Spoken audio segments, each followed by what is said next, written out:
মিটিংয়ে আমরা মূলত আগামীকালের অধিবেশনে কি কি হতে পারে সম্ভাব্য সে বিষয়ে আমরা আলোচনা করেছি এবং মিটিংটা এখনো চলমান আছে। আমার একটা ব্যক্তিগত কাজের কারণে আমি বের হয়ে এখন চলে যাচ্ছি। তো মিটিং শেষে আনুষ্ঠানিকভাবে বিরোধী দলীয় নেতা, বিরোধী দলীয় উপনেতা তারা ব্রিফিং করবেন।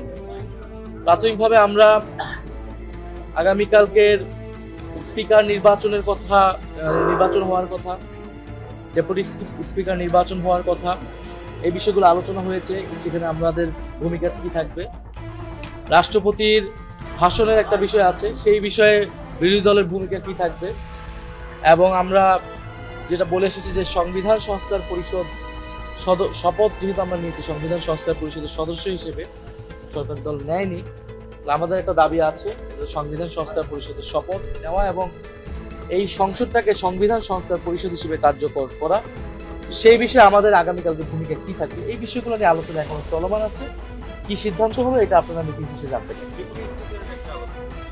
এটাও আপনারা মিটিং শেষে, সেখানে আলোচনা এখনো চলমান আছে। মিটিং শেষে আপনারা, আমি শুধু টপিকগুলো বলে